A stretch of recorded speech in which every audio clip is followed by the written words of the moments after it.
Hello বন্ধুরা, তোমরা কেমন আছো? আশা করি তোমরা সবাই ভালো আছো। চলো আজকে তোমাদের সাথে একটা নতুন রেসিপি শেয়ার করি। তার রেসিপিটার নাম হচ্ছে দই চিকেন।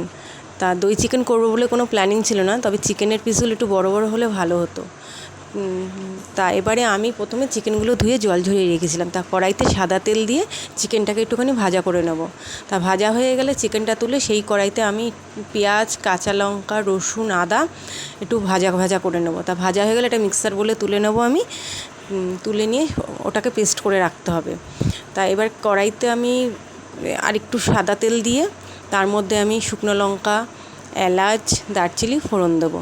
তা ফোড়নটা দেওয়ার পরে এবার যে পেস্টটা আমি বানিয়ে রেখেছিলাম সেই পেস্টটা দিয়ে আমি কষাবো। এবার সেই মশলা থেকে যখন তেলটা ছাড়বে তখন ফেটিয়ে রাখা এক বাটি টক দই আমি মশলাটার মধ্যে দিয়ে দেবো। দিয়ে এবারে কষাতে থাকবো।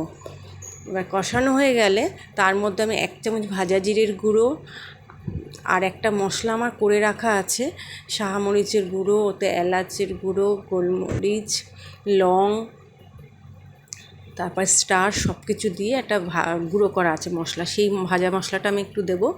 দিয়ে এবার ভালো করে কষাবো। এবার কষানো হয়ে গেলে যেই মশলা থেকে তেলটা ছাড়বে তখন আমি তার মধ্যে একটু নুন দেবো। দেওয়ার পরে ভেজে রাখা চিকেনগুলো দিয়ে একটু নাড়াচাড়া দিয়ে স্বাদ মতন পরিমাণ মতন জল দিয়ে দেবো।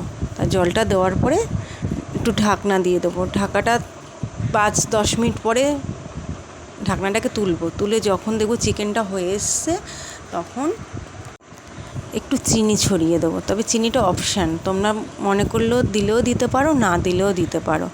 যখন চিকেনটা থেকে পুরো তেল ছাড়বে তখনই আমার রেডি দই চিকেন। তো চলো বন্ধুরা, খুব সহজ একটা রেসিপি, তোমরাও বানিয়ে খাও বাড়িতে, খুব ভালো লাগবে। খুব সুন্দর হয়েছে রেসিপিটা। প্লিজ ভালো লাগলে তোমরা লাইক শেয়ার করো।